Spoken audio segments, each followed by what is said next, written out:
अस्सलाम वालेकुम गाइस, मेरा नाम है बिलाल और आज मैं आपको बताऊंगा कि एरर्स और अनसर्टेनिटीज़ में क्या डिफरेंस होता है, एरर्स की टाइप्स क्या होती हैं और एरर्स के कॉजेज़ क्या हैं। तो अगर आप मेरे इस चैनल पर नए हैं तो प्लीज़ मेरे चैनल को सब्सक्राइब कीजिए और बेल आइकन को क्लिक करना मत भूलिए।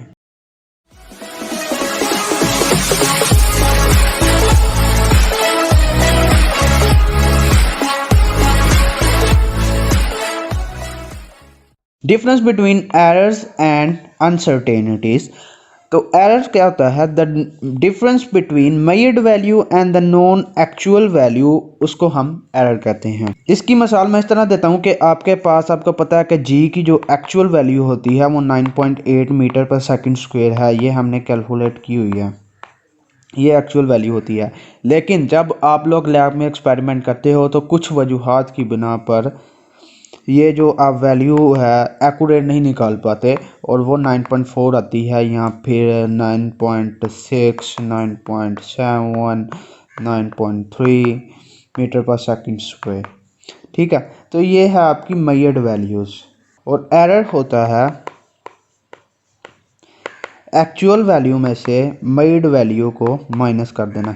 फॉर एग्जांपल आप इसको ले लीजिए, तो मैंने इसमें से इसको माइनस किया तो मेरे पास जो आंसर आएगा वो 0.4, और ये जो होगा ये आपका एरर होगा कि आपका जो एरर है वो 0.4 है। और जो अनसर्टेनिटी होती है, difference between the measured value and unknown actual value. अच्छा, जैसे ये एक पेंसिल है, इसको मैंने एक रूलर के साथ इसकी लंबाई को, इसकी लेंथ को मैंने मेजर करना है। ठीक है, तो मैंने मेजर किया तो ये आ रहा है 5.65। ठीक है, ये मैंने इसकी मेजर्ड कर ली, लेकिन मुझे इसकी एक्चुअल वैल्यू का नहीं पता कि इसकी एक्चुअल वैल्यू क्या होगी। जैसे कि इस केस में मुझे पता था कि जी की जो एक्चुअल वैल्यू है वो 9.8 होती है, तो इसमें मुझे एक्चुअल वैल्यू का नहीं पता, इसलिए मैं अनसर्टेन हूँ, मैं पूरी यकीन नहीं हूँ, मैं पूरे इत्मीनान के साथ नहीं कह सकता कि इसकी वैल्यू एक्चुअल क्या है, असल इसकी वैल्यू क्या है। तो इसलिए मैं प्लस माइनस 0.05 सेंटीमीटर डाल रहा हूँ कि हो सकता है ये प्लस में भी हो सकता है ये नेगेटिव में भी हो, तो इसको कहते हैं अनसर्टेनिटी। और दूसरा पॉइंट है the magnitude of the difference between measured value and actual value is known. अब जो हमने मैग्नीट्यूड फाइंड आउट की एक्चुअल वैल्यू और मेजर्ड वैल्यू के दरमियान, तो वो 0.4 आई, तो हमें पता है कि इनके दरमियान क्या डिफरेंस है। लेकिन the magnitude of the difference between the measured and the actual value वो हमें नहीं मालूम होता। इसमें हमें मेजर्ड वैल्यू का तो पता होता है अनसर्टेनिटी में, लेकिन ये अनसर्टेनिटी की बात कर रहा हूं मैं, लेकिन एक्चुअल वैल्यू का हमें पता नहीं होता। ठीक है, तो एक्चुअल वैल्यू का नहीं पता, तो फिर हम इन दोनों में से माइनस क्या करेंगे, यानी कि एक्चुअल माइनस मेजर्ड होता है ना, तो एक्चुअल का हमें पता ही नहीं है, तो हम डिफरेंस कैसे फाइंड आउट करेंगे? वो डिफरेंस नहीं है तो उसकी मैग्नीट्यूड, उस पर सवालिया निशान आ जाता है, वो अननोन होती है। ऑल द फिजिकल मेजरमेंट्स, यानी कि जितनी भी हमने फिजिकल प्रॉपर्टीज पढ़ी थी, जैसे कि करंट हो गया, temperature, current, force, acceleration, velocity, distance, जितनी भी इस तरह की क्वांटिटीज हैं, और भी बहुत सारी हैं, तो इनकी जो मेजरमेंट्स करते हैं तो वो अनसर्टेन होती हैं, गैर यकीनी होती हैं और इम्प्रिसाइज, गलत होती हैं टू सम एक्सटेंट, किसी हद तक। It is very difficult to measure all the possible errors और अनसर्टेनिटीज इन द मेजरमेंट। जितनी भी एरर्स और अनसर्टेनिटी हैं किसी भी मेजरमेंट में, उनको एलिमिनेट, उनको ख़त्म करना वो बहुत ही मुश्किल है। फॉर एग्जांपल, वॉल्यूम एक क्वांटिटी होती है, ये एक मेजरिंग सिलेंडर है और आप वॉल्यूम इसमें फाइंड आउट करते हो किसी भी चीज़ का। इसमें मैंने वाटर को ऐड किया, मुझे नहीं पता उसका कितना वॉल्यूम है, तो इसने मुझे इतना उसका लेवल शो कर दिया। ठीक है, अब मैं यहाँ पे अनसर्टेन हूँ कि मैं क्या करूँ, इसकी क्या असल रीडिंग लूँ, क्योंकि जो हमने कैलिब्रेशन, जो मार्किंग की हुई है, उसके ऊपर तो ये शो नहीं हो रहा, इसलिए हम इसको मेजर नहीं कर पा रहे। तो इसीलिए ये जो एरर्स होते हैं, ये जो अनसर्टेनिटीज़ हैं, इनको ख़त्म करना इम्पॉसिबल होता है। कॉजेज़ ऑफ एरर, तो इस एरर जो होते हैं उनकी कॉजेज़ क्या है, एक्चुअल और मेजर्ड वैल्यूज़ का जो डिफरेंस है वो क्यों पैदा होता है, उसकी क्या वजूहात हैं। तो पहले नंबर पे वो कहता है कि नेग्लिजेंस और इनएक्सपीरियंस पर्सन। एक पर्सन है, वो एक्सपेरिमेंट कर रहा है, वो जी की वैल्यू को फाइंड आउट कर रहा है, तो हो सकता है वो ना तजर्बा कर रहा हो, उसे काम ना करना होता, वो इतना ज़्यादा उसमें एक्सपर्ट ना हो और कोई गलतियां कर दे। और दूसरे नंबर पे इन नेग्लिजेंस है, यानी कि वो तवज्जो से काम नहीं करता और लापरवाही बरतता है एक्सपेरिमेंट के दौरान, तो वो जी की वैल्यू को सही तरह फाइंड आउट नहीं कर पाएगा। दूसरे नंबर पे फॉल्टी ऑपरेटर, जिस आले पे आप काम कर रहे हो सकता है वो भी खराब हो, तो उसकी वजह से भी मेजर्ड और एक्चुअल वैल्यू में डिफरेंस आ सकता है। तीसरे नंबर पे इनअप्रोप्रिएट मेथड और टेक्निक, आप जो मेथड जिस तरीके से एक्सपेरिमेंट परफॉर्म कर रहे हो सकता है कि वो तरीका भी गलत हो। तो ये 3 वजूहात थी एरर्स को पैदा करने की। अब जो अनसर्टेनिटी पैदा होती है उसके पैदा होने की क्या वजूहात हैं, अब मैं उनको डिस्कस करता हूँ। पहले नंबर पे कि लिमिटेशन ऑफ एन इंस्ट्रूमेंट की कोई लिमिटेशन हो सकती है, उसकी कोई हद हो सकती है, उसके आगे वो मेजर ना कर पाए। मसलन ये जो दोबारा से मैं ये पेंसिल की लेंथ को मेजर करने की मिसाल दे रहा हूँ कि आपने पेंसिल को मेजर किया, जो वैल्यू आ रही है लेंथ की वो इन दो चीज़ों के दरमियान है, तो वो इस पेंसिल की जो लेंथ है इसको सही तरह से मेजर नहीं कर पा रहा। ये जो रूलर है इसकी लिमिटेशन है, ये इसको मेजर कर पाता अगर जो इसका लीस्ट काउंट है जो कि 1 मिलीमीटर है उसको मैं मिलीमीटर से यानी कि 10 की पावर 3 से उसको मैं कन्वर्ट कर देता 10 की पावर -4 में, तो हो सकता था कि इसको हम मेजर कर पाते और फिर ये जो मार्किस के दरमियान फासला था ये और ज़्यादा कम हो जाना था। दूसरे नंबर पे अनसर्टेनिटी का जो काज है वो ये है कि natural variation of the object being measure. For example मिसाल के तौर पर एक बीकर है, उसमें आप वाटर लेते हो, ठीक है, उसको आप हीट अप करते जाते हो नीचे से हीट, और यहाँ पे आप थर्मामीटर लगा देते हो, तो होगा क्या कि जो थर्मामीटर है उसको कंटिन्यूसली हीट मिल रही है तो इसका टेम्परेचर बढ़ता जाएगा वाटर का, ठीक है। इसका टेम्परेचर बढ़ेगा तो थर्मामीटर में जो मर्करी लेवल है वो भी इंक्रीज करता जाएगा। तो ऐसा पॉसिबल है कि जो नेचुरल वेरिएशन हम ला रहे हैं टेम्परेचर में वाटर के, तो हमारे लिए इस टेम्परेचर को एग्जैक्ट टाइम पे मेजर करना मुश्किल हो सकता है, तो हम गैर यकीनी हो सकते हैं उस टाइम। तीसरे नंबर पे natural imperfections of a person senses, हो सकता है कि जो बंदा काम कर रहा है उसके सेंसेस सही तरह काम नहीं कर रहे हो और वो रीडिंग्स को लेने में गलती कर रहा है और वो हमेशा गैर यकीनी का शिकार हो जाता है। तो सेंसेस भी बंदे के सही होने चाहिए। अब एरर्स के टाइप्स को डिस्कस कर लेते हैं। तो टाइप्स ऑफ एरर की 2 टाइप्स होती हैं, एक होता है रैंडम एरर, एक होता है systematic error. Random error is to be occur when repeated measurements of a quantity give different values under the same condition. तो कहता है रैंडम एरर तब अकर होता है जब आप रिपीटेड मेजर करते हो किसी भी क्वांटिटी की तो वो आपको डिफरेंट वैल्यूज देता है सेम कंडीशन पे। फॉर एग्जांपल मिसाल के तौर पर आप जी की वैल्यू को कैलकुलेट करते हो, जो इसकी एक्चुअल वैल्यू है 9.8 मीटर पर सेकंड स्क्वायर, ठीक है। आप मेजर करते हो एक्सपेरिमेंट लैब में करते हो, तो आपके पास पहला एक्सपेरिमेंट किया तो 9.6 आई, फिर 9.7 आई, फिर किया, फिर 9.5 आ गई, फिर 9.4 आ गई, फिर 9.3 आ गई और फिर 9.8 भी हो सकता है आ जाए, ठीक है। तो ये वैल्यूज़ आपकी आती गई। ये तो डिफरेंस है इन दोनों के दरमियान, पहले में किया 9.6 आई, 9.7 आई, 9.5, तो इसी को ही हम रैंडम एरर कहते हैं। जब आप जी के लिए रिपीटेड मेजर कर रहे हैं तो आपको डिफरेंट वैल्यूज़ मिलें, यानी कि कभी 9.6 मिल रही है, 9.7 मिल, ये जो डिफरेंट वैल्यूज़ आपको मिल रही हैं उनको हम रैंडम एरर कहते हैं।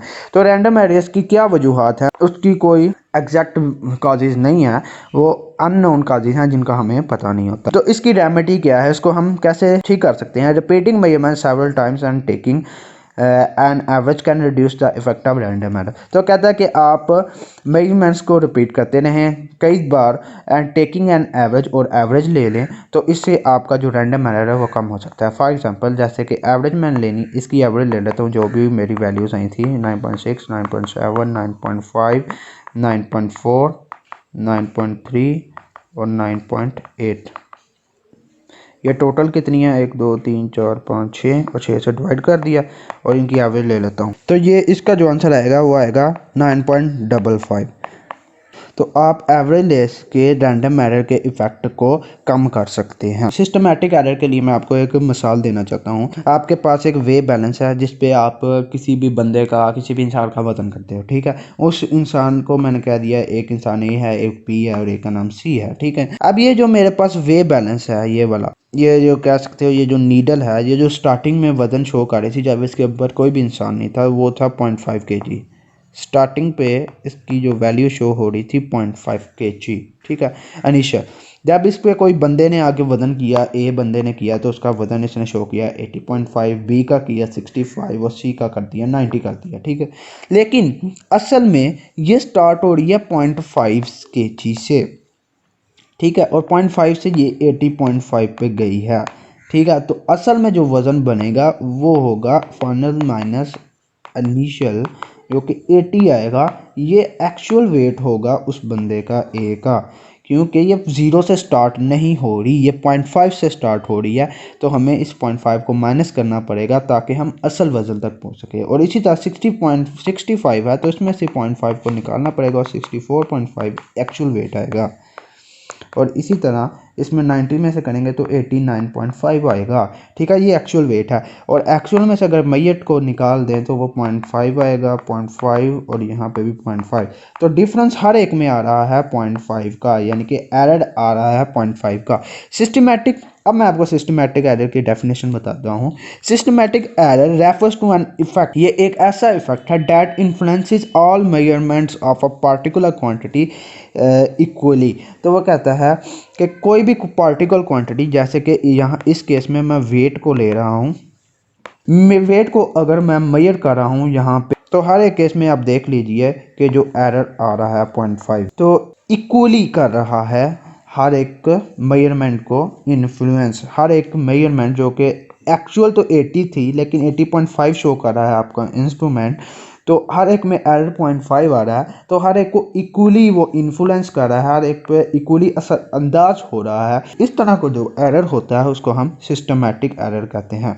It produces a consistent difference in reading, और आप देख सकते हैं कि जो आपकी रीडिंग आई है उसमें कंसिस्टेंट डिफरेंस है। अब ये जो आपकी सिस्टमैटिक एरर है उसकी क्या वजूहात हैं, वो क्यों होता है। पहली वजह है कि ज़ीरो एरर। ज़ीरो एरर्स को समझाने के लिए मैं आपको वर्नियर स्केल की एग्जांपल देता हूँ कि zero error in vernier scale is mathematical error. ये एक मैथमेटिकल एरर होता है due to which zero of the vernier scale does not coincide with the zero of the main scale. Vernier scale की जो zero होती है वो main scale की ज़ीरो से कोइंसाइड नहीं होती। फॉर एग्जाम्पल ये एक आप वर्नियर कैलिपर समझ लीजिए, ये उसका मेन स्केल है और उस पर कैलिब्रेशन की हुई है, ये ज़ीरो है ये, और फिर 1 आता है, ये आपका वर्नियर कैलिपर का मेन स्केल है। फिर इसके ऊपर एक आता है वर्नियर स्केल जो कि मूव कर सकता है, ठीक है। अब इसके ऊपर भी कैलिब्रेशन होती है। अगर जो वर्नियर स्केल का ज़ीरो है वो मेन स्केल के ज़ीरो से कोइंसाइड करे तो इसमें कोई भी ज़ीरो एरर नहीं होता, और अगर मेन स्केल की जो ज़ीरो है वो वर्नियर स्केल की ज़ीरो से कोइंसाइड ना करे, उनके दरमियान थोड़ा सा फ़र्क हो, तो उसमें ज़ीरो एरर होता है। ज़ीरो एरर पॉजिटिव भी हो सकता है और नेगेटिव भी हो सकता है। तो एक वजह होगी ज़ीरो एरर। दूसरे नंबर पे जो इसकी वजह होती है वो पूरा कैलिब्रेशन होती है, आपका जो इंस्ट्रूमेंट है उसकी कैलिब्रेशन ठीक नहीं होती। तीसरे नंबर पे इनकरेक्ट मार्किंग होती है, जैसे कि एक रूलर है उसमें आपने मार्किंग ही सही नहीं की हुई, एक का फासला, एक लाइन का फासला इतना है तो दूसरी का इतना कर दिया, फिर इतना भी, फॉर एग्जांपल इनकरेक्ट मार्किंग है। अच्छा, इसका इलाज क्या है? इसका इलाज ये है कि it can be reduce by comparing the instrument with another which is more accurate, जो कि एक्यूरेट हो। तो दैट फॉर सिस्टमैटिक एरर एक करेक्शन फैक्टर को हम यूज़ करते हैं। तो इसको समझाने के लिए मैं आपको कहता हूँ कि फॉर एग्जांपल आपके पास एक वर्नियर कैलिपर है, ठीक है, उसमें ज़ीरो एरर नहीं है, वो एक्यूरेट है। और एक वर्नियर कैलिपर है उसमें ज़ीरो एरर है, ठीक है, वो इनएक्यूरेट होगा। आप एक पेंसिल ले लें और आपने उसकी अगर लेंथ को मेजर करना है वर्नियर कैलिपर को इस्तेमाल करते हुए, तो आप अगर जिसमें एरर नहीं है, ज़ीरो एरर, उससे मेजर करते हैं तो इसकी लेंथ आती है 5 सेंटीमीटर। और अगर आप इसको जिसमें एरर है उससे मेजर करते हो तो उससे आती है 5.5 सेंटीमीटर, ठीक है। एक्चुअली जो इसकी लेंथ है वो 5.5 सेंटीमीटर है, जबकि जो खराब इंस्ट्रूमेंट से आई है वो 5.5 सेंटीमीटर है। जिसमें ज़ीरो एरर था वो 5.5 सेंटीमीटर दे रहा है, जो कि ख़राब है। तो आपने करेक्शन फैक्टर बनाना है। करेक्शन फैक्टर कैसे आएगा? जो आपकी गलत है उसमें से आप माइनस करो 5 को, तो आपके पास 0.5 सेंटीमीटर का करेक्शन फैक्टर आएगा। अब आपने करना क्या है, आपने इसी इंस्ट्रूमेंट को यूज़ करना है जिसमें ज़ीरो एरर है, और किसी भी चीज़ की मेजरमेंट करनी है, किसी भी चीज़ की लंबाई करनी है, ठीक है। मैंने ये किसी भी चीज़ की लेंथ को मालूम किया, वो आई थी 7 सेंटीमीटर। अब आपको पता है कि ये इनकरेक्ट है क्योंकि इसमें ज़ीरो एरर है। इस ज़ीरो एरर को ख़त्म करने के लिए एक करेक्शन फैक्टर को ऐड करना पड़ेगा जो कि है 0.5 सेंटीमीटर। तो मैं इसमें से माइनस करता हूँ, तो करेक्शन फैक्टर जब मैं इसमें अप्लाई करूँगा इसकी वैल्यू होगी 6.5 सेंटीमीटर। तो इस तरह हम सिस्टमेटिक एरर को ख़त्म कर सकते हैं। अगर आपको ये वीडियो पसंद आई है तो प्लीज़ इसको लाइक कीजिए, शेयर कीजिए और मेरे चैनल को सब्सक्राइब करना और बेल आइकन को क्लिक करना मत भूलिए।